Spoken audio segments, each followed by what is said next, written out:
IT ಅಧಿಕಾರಿಗಳಿಂದ ಪೊಲೀಸರು ಇದೀಗ ಮಾಹಿತಿಯನ್ನ ಸಂಗ್ರಹಿಸ್ತಾ ಇದ್ದಾರೆ ಅನ್ನೋದು ಗೊತ್ತಾಗ್ತಾ ಇದೆ. ಕಾನ್ಫಿಡೆಂಟ್ ಗ್ರೂಪ್ ಕಚೇರಿಯಲ್ಲಿ ಮಾಹಿತಿಯನ್ನ ಸಂಗ್ರಹಿಸ್ತಾ ಇದ್ದಾರೆ. ಯಾಕೆಂತ ಹೇಳಿದ್ರೆ ಐಟಿ ಅಧಿಕಾರಿಗಳ ಸಮ್ಮುಖದಲ್ಲೇನೆ ನಡೆದಿರೋದಿದು.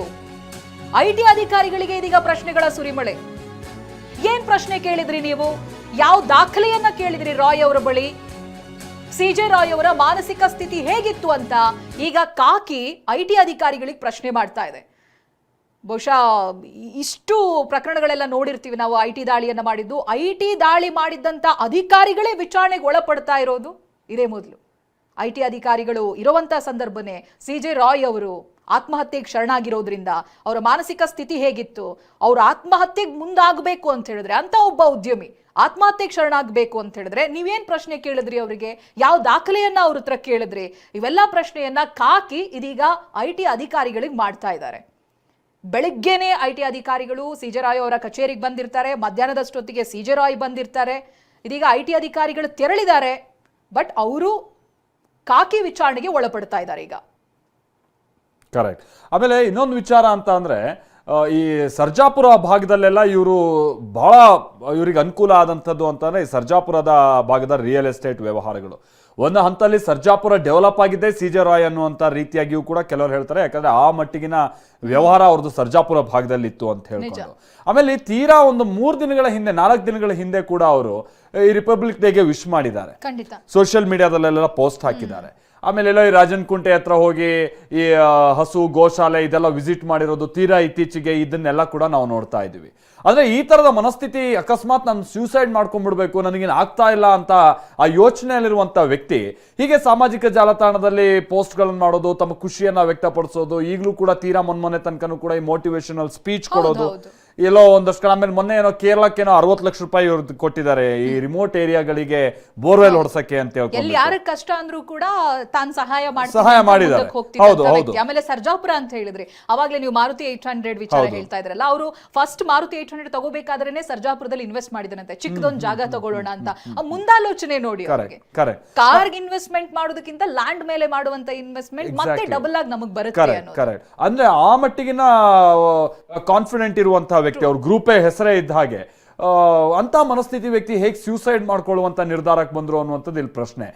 ಅಂದ್ರೆ ಆ ಮಟ್ಟಿಗಿನ ಇವ್ರದ್ದು ಏನಾದ್ರು ಅವ್ಯವಹಾರನೋ ಮತ್ತೇನಾದ್ರು ಇದ್ದು ಐಟಿಗೆ ಅದು ತಿಳಿದು ಬಂದು ಅದೇನಾದ್ರು ತನ್ನ ಕುತ್ತಿಗೆಗೆ ಬಂದ್ಬಿಡುತ್ತೆ ಅನ್ನುವಂಥದ್ದು ಭಯ ಇತ್ತ. ಅಂತ ಭಯ ಇದ್ರೆ ಅಂತ ವ್ಯವಹಾರ ಏನಿತ್ತು ಅನ್ನುವಂಥದ್ದು ಒಂದು ಕಡೆ ಆದ್ರೆ, ಇಲ್ಲ ಇವ್ರು ಪದೇ ಪದೇ ನಡೆಸುವಂತಹ ದಾಳಿ, ಈ ಕಿರಿಕಿರಿಗಳು, ಬಹಳಷ್ಟು ಮಂದಿ ಈ ಏನು ನಾಯಕರುಗಳು ಹೇಳ್ತಾರೆ, ಈ ಐಟಿ ಇಡಿನೆಲ್ಲ ಬಿಟ್ಬಿಟ್ಟು ಈ ತನಿಖಾ ಸಂಸ್ಥೆಗಳು ಹೇಗೆ ನಮಗೊಂದು ಟಾರ್ಚರ್ ಕೊಡ್ತಾರೆ ಅನ್ನುವಂಥ ರೀತಿಯಾಗಿ ಅದು ಪೊಲಿಟಿಕಲಿ ಕೆಲ ನಾಯಕರುಗಳು ಹೇಳೋದನ್ನ ನಾವು ಕೇಳಿಸ್ಕೊಳ್ತಾ ಇರ್ತೀವಿ. ಊಟ ತಿಂಡಿಗೂ ಕೂಡ ಕೊಡದೇ ಇರುವಂತ ವಿಚಾರಗಳು. ಹೌದು.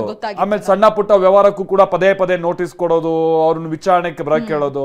ಬಹುಶಃ ಪೊಲಿಟಿಕಲಿ ಆಗಿದ್ರೆ ಗೊತ್ತಿಲ್ಲ, ಈಗ ಅದು ಆರೋಪ ಪ್ರತ್ಯಾರೋಪ ಏನೇ ಇರ್ಬೋದು, ಕೆಲ ನಾಯಕರುಗಳನ್ನ ಅದು ಹೇಗೆ ಅಳಿಸ್ಬಿಟ್ಟಿದ್ದಾರೆ ಅನ್ನುವಂಥದ್ದನ್ನ ನಾವು ನೋಡ್ತಾ ಇದ್ದೀವಿ. ಒಂದು ಪಕ್ಷಕ್ಕೆ ಹೋಗ್ಬಿಟ್ರೆ ಅವ್ರಿಗೆ ಏನು ಸಮಸ್ಯೆ ಆಗೋದಿಲ್ಲ, ಇನ್ನೊಂದು ಪಕ್ಷದಲ್ಲಿದ್ರೆ ಮಾತ್ರ ಅವ್ರಿಗೆ ಸಮಸ್ಯೆ. ಈ ರೀತಿಯಾದಂಥದ್ದೆಲ್ಲ ವಾತಾವರಣ ಇದೆ. ಅದನ್ನು ತಿಳ್ಕೊಳ್ಳುವಷ್ಟು ಏನು ದಡ್ರಲ್ಲ ಜನ. ಆ ತರದ್ ವಾತಾವರಣ ಖಂಡಿತವಾಗಿಯೂ ಇದೆ.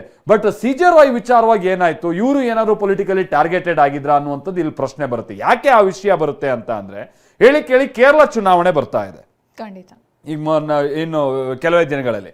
ಸಿಜೆ ರಾಯ್ ಕೂಡ ಕೇರಳಕ್ಕೆ ಸಂಬಂಧಪಟ್ಟಂತ ವ್ಯಕ್ತಿ, ಮೂಲದವರು. ಆಮೇಲೆ ಈ ಕೇರಳದ ಪೊಲಿಟಿಕಲ್ ವಿಚಾರಕ್ಕೆ ಸಂಬಂಧಪಟ್ಟಂಗೆ ಇವ್ರು ಏನಾದ್ರು ಯಾರಿಗಾದ್ರೂ ಸಹಾಯ ಮಾಡೋದು, ವ್ಯವಹಾರ ಈ ತರ ಏನಾದ್ರು ಇದ್ದು ಅಲ್ಲಿ ಯಾರನ್ನೋ ಹಣಿಯೋದಕ್ಕೆ ಇವ್ರ ಮುಖೇನ ಏನಾದ್ರೂ ಟ್ರ್ಯಾಪ್ ಮಾಡೋ ಕೆಲಸ ಆಗ್ತಾ ಇತ್ತಾ ಗೊತ್ತಿಲ್ಲ. ಏನ್ ಬೇಕಾದ್ರೂ ಇಲ್ಲಿ ಯೋಚನೆಗಳು ಬರ್ಬೋದು. ಯಾಕಂದ್ರೆ ಅಂತ ಕೆಲ ಸಂಗತಿಗಳು ಆಗಿದೆ. ಕೆಲ ಪೊಲಿಟಿಕಲ್ ಲೀಡರ್ಸ್ಗೆ ಫೀಡ್ ಮಾಡುವಂತ ಬಿಸ್ನೆಸ್ ಮ್ಯಾನ್ಗಳನ್ನೆಲ್ಲ ಟಾರ್ಗೆಟ್ ಮಾಡಿ ಅಟ್ಯಾಕ್ ಆಗಿರೋದು, ಅಂದ್ರೆ ಈ ರೀತಿ ಅಂತ ಐಟಿ ಇಡಿ ಅಟ್ಯಾಕ್ ಆಗಿರೋದು, ಇದನ್ನೆಲ್ಲ ನಾವು ನೋಡಿದೀವಿ. ಹಿಂದಿನ ಉದಾಹರಣೆಗಳು ಬಹಳಷ್ಟಿದೆ. ಇಲ್ಲೂ ಕೂಡ ಸಿಜೆ ರಾಯ್ ವಿಚಾರವಾಗಿ ನಾನು ಯೋಚನೆ ಮಾಡ್ತಾ ಇರುವಂತ ಸಂದರ್ಭದಲ್ಲಿ ಈ ತರನು ಏನಾದ್ರು ಆಗಿತ್ತಾ ಅನ್ನುವಂಥದ್ದು ಒಂದು ಗುಮಾನಿ ಸಹಜವಾಗಿ ಬರ್ತಾ ಇದೆ. ಬಟ್ ಅದೇನೇ ಆಗಿದ್ರು ಕೂಡ ಸೂಸೈಡ್ ಮಾಡ್ಕೊಳ್ಳೋ ಅಷ್ಟ್ರ ಮಟ್ಟಿಗಿನ ಸಮಸ್ಯೆ ಆಗ್ತಿತ್ತಾ ಅದು, ಅಥವಾ ಅಂತ ದೊಡ್ಡ ಅನಾಹುತ ಇವ್ರಿಗೆ ತಂದಿಡ್ತಿತ್ತಾ ಅನ್ನುವಂಥದ್ದು ಇಲ್ಲಿರುವಂತ ಪ್ರಶ್ನೆ. ಯಾಕಂದ್ರೆ ಚೈತ್ರ ನೀವು ಹೇಳ್ದಂಗೆ ಬಹಳ ಗಟ್ಟಿ ಮನುಷ್ಯ. ಆಮೇಲೆ ಅವ್ರ ಯೋಚನೆಗಳು, ಹೌದು, ಅವ್ರ ಯೋಚನೆಗಳು 10 ಸವಾಲು ಎದುರಿಸಿರ್ಬೋದು ಅವರು, ಹೌದು, ಹರ್ಡಲ್ಸ್ ಗಳನ್ನ ಅನುಭವಿಸಿರ್ಬೋದು, ಕಷ್ಟಗಳನ್ನ ಅನುಭವಿಸಿರ್ಬೋದು. ಸೊ ಅದನ್ನೆಲ್ಲ ನೋಡಿದಾಗ ತುಂಬಾ ಅನುಮಾನ ಬರುತ್ತೆ. ಪಿಸ್ತೂಲ್ ನಿಂದ ಫೈರ್ ಮಾಡ್ಕೊಂಡಿರುವಂತ ದೃಶ್ಯ ಪರಿಶೀಲನೆ ಮಾಡುವಂತ ಕಾರ್ಯ ಆಗ್ತಾ ಇದೆಯಂತೆ. ಫೈರ್ ಮಾಡ್ಕೊಂಡಂತ ಪಿಸ್ತೂಲ್ ಅನ್ನ ಕೂಡ ಇದೀಗ ಪೊಲೀಸರು ವಶಕ್ಕೆ ಪಡೆದಿದ್ದಾರೆ ಅನ್ನೋದು ತಿಳಿದು ಬರ್ತಾ ಇದೆ. ರಾಯ್ ಆತ್ಮಹತ್ಯೆ ಮಾಡ್ಕೊಂಡಿರುವಂತ ಕೊಠಡಿ ಕೂಡ ಇದೀಗ ಪರಿಶೀಲನೆ ನಡೀತಾ ಇದೆ. ಪಿಸ್ತೂಲ್ನಿಂದ ಫೈರ್ ಮಾಡ್ಕೊಂಡಿರುವಂತ ದೃಶ್ಯ. ಬಹುಶಃ ಅಲ್ಲೇನಾದ್ರೂ ಒಳಗಡೆ ಇನ್ ಕೇಸ್ CC ಕ್ಯಾಮೆರಾ ಮತ್ತೊಂದು ಇದ್ರೆ ಆ ದೃಶ್ಯ ಇವರಿಗೆ ಪೊಲೀಸರಿಗೆ ಅನುಕೂಲ ಆಗುತ್ತೆ ಅಂತ ಕಾಣಿಸುತ್ತೆ. ಏನಾದ್ರೂ ತನಿಖೆಯ ಸಂದರ್ಭದಲ್ಲಿ ಅಕಸ್ಮಾತ್ ಏನಾದ್ರೂ CC ಕ್ಯಾಮೆರಾ ಒಳಗಡೆ ಇದ್ರೆ. ಆಮೇಲೆ ಇನ್ನೊಂದು ವಿಷಯ ಅಂತ ಅಂದ್ರೆ ಹೇಳಿ ಕೇಳಿ ಇವತ್ತು ಬೆಳಿಗ್ಗೆಯಿಂದ ಈ ರೈಡ್ ಆಗ್ತಾ ಇರುವಂತದ್ದು IT ಅಧಿಕಾರಿಗಳ ರೈಡ್. ಈ ರೈಡ್ ನ ಸಂದರ್ಭದಲ್ಲಿ ಅವ್ರು ಏನೇನ್ ಡಾಕ್ಯುಮೆಂಟ್ಸ್ ಕೇಳಿದ್ರು ಮತ್ತೊಂದು ಅದನ್ನ ಕೈಲಾದಷ್ಟು ಇವರು ಕೂಡ ತಂದು ಕೊಟ್ಟಿದ್ದಾರೆ ಅನ್ನೋದು ತಿಳಿದು ಬರ್ತಾ ಇದೆ. ಇನ್ನುಳಿದಂತ ಒಂದಷ್ಟು ಡಾಕ್ಯುಮೆಂಟ್ಸ್ ಗಳನ್ನ ತರುವಂತ ನಿಟ್ಟಿನಲ್ಲಿ ಇವರು ತಮ್ಮ ಕೊಠಡಿ ಒಳಗೋಗಿ ಆ ಸಂದರ್ಭದಲ್ಲಿ ಹೀಗೆ ಶೂಟ್ ಮಾಡ್ಕೊಂಡಿದ್ದಾರೆ ಅಂತ. ಬಟ್ ಇಲ್ಲಿ ವಿಷಯ ಅಂತ ಅಂದ್ರೆ ಚೈತ್ರ ಅಗೈನ್ ನಾನು ಹೇಳಿದಾಗ ಒಂದು ಇದೇನಾದ್ರೂ ಪೊಲಿಟಿಕಲಿ ಮೋಟಿವೇಟೆಡ್ ಇತ್ತ ಈ ರೀತಿಯಾದಂಥ ರೈಡ್ ಅನ್ನುವಂಥದ್ದು ಒಂದು. ಎರಡನೇದು ಕಿರಣ್ ಕೂಡ ನಮ್ಮ ಜೊತೆಗೆ ಆಗಿ ಮಾತನಾಡ್ತಾ ಹೇಳ್ತಾ ಇದ್ರು ಅಂದ್ರೆ ಇವರ ಕಚೇರಿಗೆ ಹತ್ರದಲ್ಲಿದ್ದಂತ ಕೆಲ ಹಾಸ್ಪಿಟಲ್ಗಳು ಇದ್ವು, ಅದನ್ನ ಬಿಟ್ಟು ಎಕ್ಸಾಕ್ಟ್ಲಿ ಅದನ್ನ ಬಿಟ್ಟು ಇವ್ರು ಬಹಳ ದೂರ ಯಾಕೆ ಹೋಗುವಂತ ನಿರ್ಧಾರಕ್ಕೆ ಬಂದ್ರು ಅನ್ನುವಂಥದ್ದು ಕೂಡ ಕೆಲ ಪ್ರಶ್ನೆ ಆಗುತ್ತೆ. ಯಾವ್ದಾದ್ರು ಡೆತ್ ನೋಟ್ ಇದೆಯಾ ಅಂತಾನೂ ಕೂಡ ಪರಿಶೀಲನೆ ಮಾಡುವಂತ ಕಾರ್ಯ ನಡೀತಾ ಇದೆ.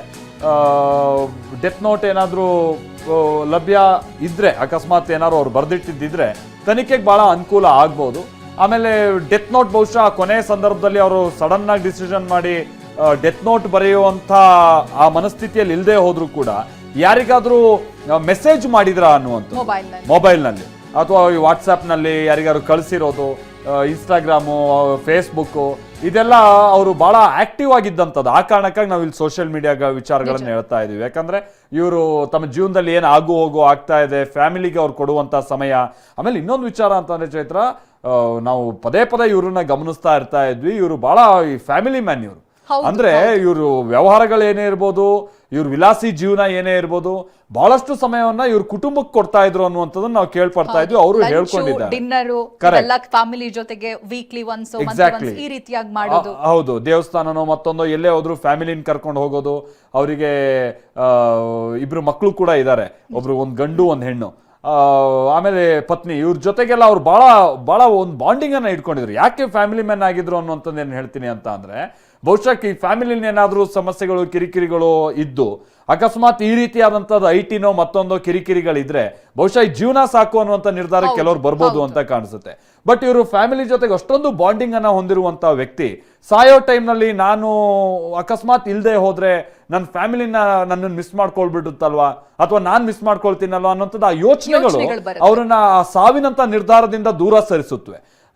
ಇವರಷ್ಟು ಫ್ಯಾಮಿಲಿ ಜೊತೆಗಿದ್ದಂತ ವ್ಯಕ್ತಿ, ಅಷ್ಟು ಒಡನಾಟ ಹೊಂದಿದ್ದಂತ ವ್ಯಕ್ತಿ ಹೇಗೆ ಅಂತ ಡಿಸಿಷನ್ ಬಂದ್ರು ಅನ್ನುವಂಥದ್ದು ಇಲ್ಲಿ ಸ್ವಲ್ಪ ಪ್ರಶ್ನಾರ್ಥಕವಾಗಿ ಕಾಡುತ್ತೆ. ಮತ್ತೊಂದ್ ಕಡೆಯಲ್ಲಿ ಫಿನಾನ್ಷಿಯಲಿ ಎಷ್ಟೇ ಸ್ಟ್ರಾಂಗ್ ಇದ್ರೂ ಕೂಡ ಒಂದೊಂದ್ ಕಡೆ ಹಣ ಸ್ಟಕ್ ಆಗೋದು ಈ ರೀತಿಯಾಗೆಲ್ಲ ಆಗುತ್ತೆ. ಬಟ್ ಇವ್ರದ್ ನೋಡಿ, ಕಳೆದ ವರ್ಷ ನವೆಂಬರ್ ನಲ್ಲಿ 12ನೇ ರೋಲ್ಸ್ ರಾಯ್ಸ್ ಕಾರ್ ತಗೋತಾರೆ ಅಂತ ಹೇಳಿದ್ರೆ ಇಂಥ ಪ್ರಶ್ನೆಗಳನ್ನೆಲ್ಲ ಮಾಡೋ ಹಾಗೆ ಇಲ್ಲ. ನಾವು ಫಿನಾನ್ಷಿಯಲ್ ಕ್ರೈಸಿಸ್ ಇತ್ತ ಅಥವಾ ಹಣ ಸಮಸ್ಯೆ ಎದುರಿಸ್ತಾ ಇದ್ರ ಅಂತ ಕೇಳಿದ್ರೆ ಆ ರೀತಿಯಾದಂತಹ ಪ್ರಶ್ನೆಗಳು ಹಾಕೋದಕ್ಕೆ ಅವಕಾಶನೇ ಇಲ್ಲ. ಅವರದ್ದೇ ಖುದ್ದು ಖಾತೆಯನ್ನ ನಾವು ನೋಡಿದ್ರೆ ಇನ್ಸ್ಟಾಗ್ರಾಮ್ ಗಳಲ್ಲಿ ಪೋಸ್ಟ್ ಮಾಡಿದ್ದಾರೆ.